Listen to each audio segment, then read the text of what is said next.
My dear friends, we celebrate today the third Sunday of Advent in year B. During the season of Advent over 4 weeks, we prepare our hearts for Christmas in penitential reflection.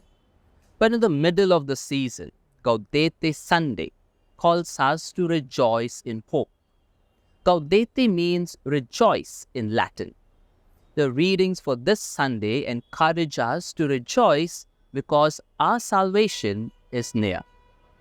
Similar to the first Sunday of Advent, the first reading today comes from the section of Isaiah which is set in the context of the disappointed hopes of the earliest returnees from the Babylonian exile. The first question that arises as we listen to the text is about the identity of the speaker. Who is saying, "The Spirit of the Lord God is upon me"? Who has the Lord anointed? In the previous chapters of Isaiah, the suffering servant, the messianic figure, features prominently, and the text taken together suggests that it is this suffering servant who is speaking these words. Come to the New Testament and we have Jesus repeating these same words in the Gospel of Luke, in what is known as the Nazareth Manifesto. A manifesto refers to the policy, mission, and aims of a political party or candidate. This passage from Isaiah gives us the mission of the suffering servant, Jesus. The focus is on liberating those who are under bondage and oppression and bringing hope. The suffering servant is called to bring good news to the oppressed. Not only those who are suffering from the reality of physical oppression, but also those who are suffering from spiritual bondage to sin.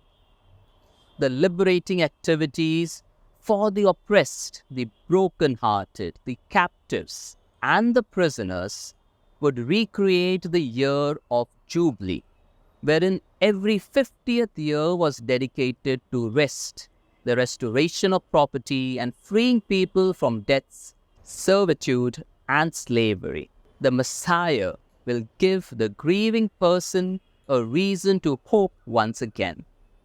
Israel's forgiveness and the miracle of her emerging righteousness and praise will bear witness to the nations of Yahweh's faithfulness.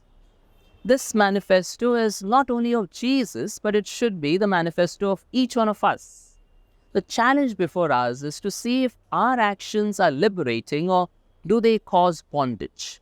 Do we, by our thoughts, words, and deeds, free people from their physical, emotional, mental, and spiritual bondage, or do we put them down and suppress and try to control them? Advent is the perfect time to see if our actions are ushering in the year of Jubilee.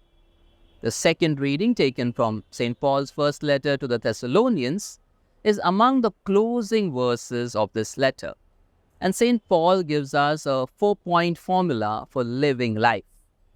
In line with the theme of Gaudete Sunday, the first point asks us to rejoice always. Rejoicing is not to be done only when things are going our way, but even when the going gets tough.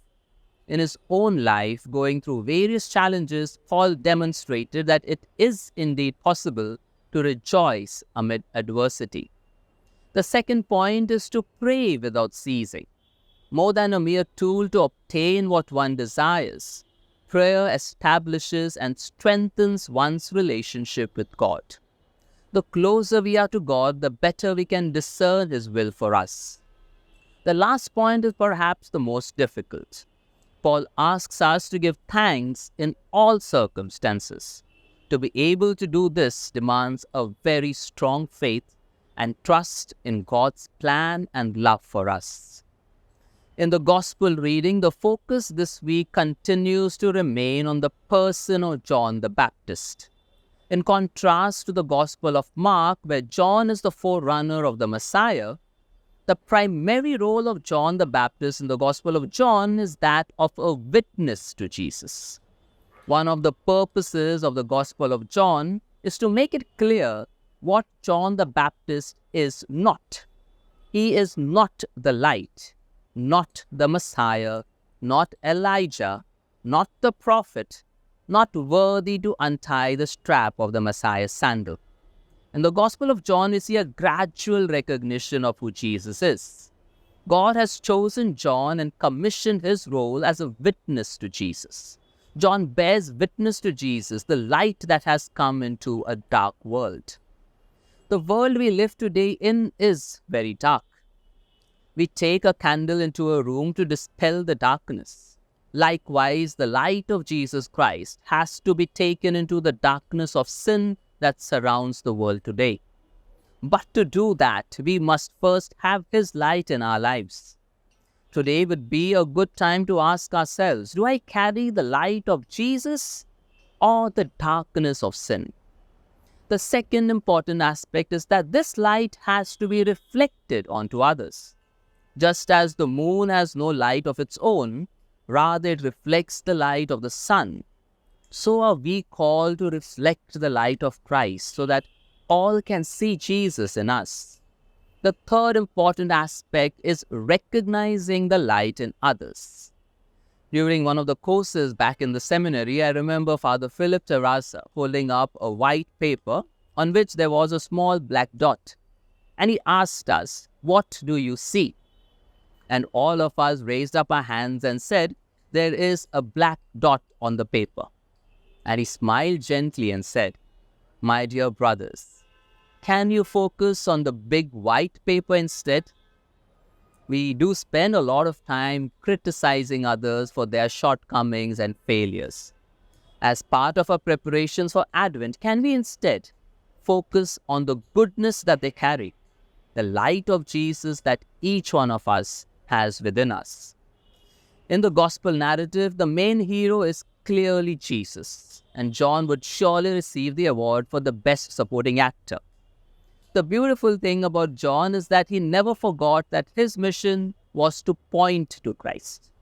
We are challenged this Advent season to emulate the focus, faithfulness, and courage of John the Baptist.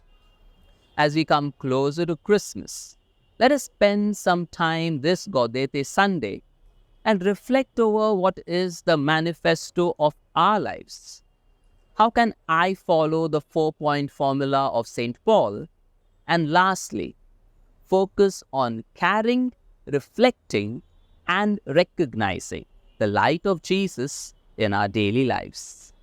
May God bless us all.